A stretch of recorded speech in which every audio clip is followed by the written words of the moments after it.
दोस्तों, किशनगंज में कई लोगों को बांग्लादेशी कहकर के नोटिस भेजा गया है। जी हाँ, SIR प्रक्रिया के तहत किशनगंज में कई ऐसे लोग हैं जिनको बांग्लादेशी विदेशी बता करके नोटिस भेजा गया है और कहा गया है कि अब तुम लोग नागरिक नहीं हो, किशनगंज या फिर भारतीय नागरिक नहीं हो। हालांकि इन लोगों का जन्म भारत में ही हुआ है, लेकिन इन लोगों को नोटिस भेजा जा रहा है और कहा जा रहा है कि अब तुम लोग भारतीय नहीं हो। ये लोग पहले से वोटर हैं, वोट देते आए हैं, या आधार कार्ड है, वोटर ID कार्ड है, हर दस्तावेज है, फिर भी इन लोगों को नोटिस भेजा जा रहा है और बताया जा रहा है कि आप लोग अब भारतीय नहीं, अब आप लोग विदेशी हैं। अब इनको विदेशी करार दे दिया गया है। किशनगंज के कई ऐसे मतदाता है, कई ऐसे लोग हैं, कई ऐसे नागरिक हैं जो इस कानूनी उलझन में फंस गए हैं। अब उन्हें अपनी नागरिकता साबित करने के लिए दर दर की ठोकरें खानी पड़ रही है।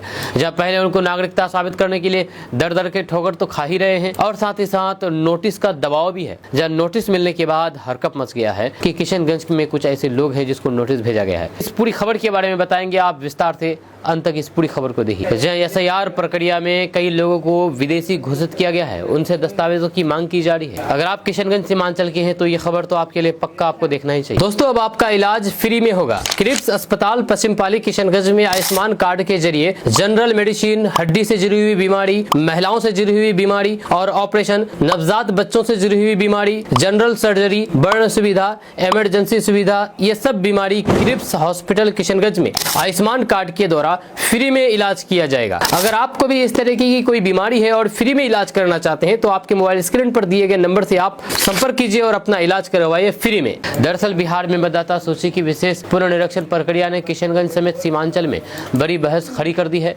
3 लाख से ज्यादा लोगों को नोटिस भेजे गए हैं, जिनसे मतदाता पहचान पत्र और नागरिकता से जुड़े हुए दस्तावेज मांगे गए हैं। यह सबसे ज्यादा चुनौती सीमांचल जैसे इलाकों में दिख रही है, जहाँ पर सीमाई इतिहास और फिर सामाजिक मिश्रण बहुत पुराना है। यही वजह है कि कई लोगों के लिए अपनी भारतीय पहचान साबित करना आसान नहीं है। किशनगंज के रतन सिंह एक वैसा ही नाम है। रतन सिंह का मामला इस पूरे विवाद की जटिलता दिखता है। रतन सिंह के पिता भले ही बांग्लादेश से आए थे, लेकिन उनका जन्म भारत में हुआ। जब उनके पास आधार और वोटर ID कार्ड है, फिर भी मजदूरी के कारण बाहर रहने से निवास प्रमाण पत्र पेश नहीं कर पाए और अब उनकी नागरिकता पर सवाल खड़े कर दिए गए हैं। इसी तरह मुनिया देवी का भी मामला सुर्खियों में है।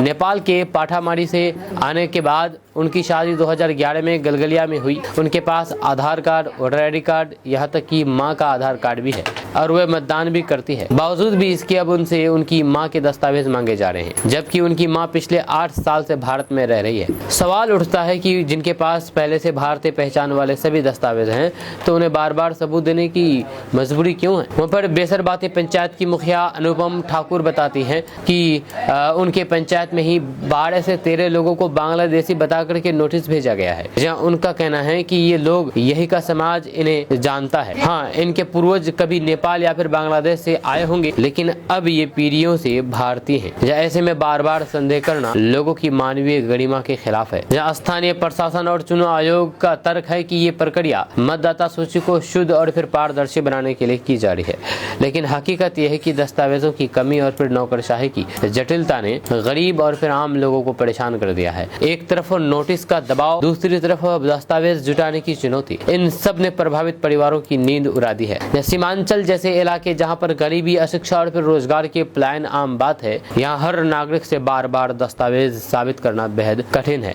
सवाल ये भी है कि क्या इस प्रक्रिया में वास्तव में नकली मतदाताओं को हटाया जाएगा या फिर हजारों असली भारतीय नागरिक इस कानूनी उलझन में फंस जाएंगे। यानी कि मतदाता सूची की ये सफाई मुहिम पारदर्शिता से ज्यादा चिंता और अविश्वास फैला रही है। खास करके सीमांचल के लोग इसे अपनी पहचान पर सवाल उठाने जैसा मान रहे हैं। चुनाव आयोग की मंशा चाहे जो भी हो, लेकिन इसका असर सामाजिक और फिर राजनीतिक तनाव बढ़ाने वाला साबित हो रहा है।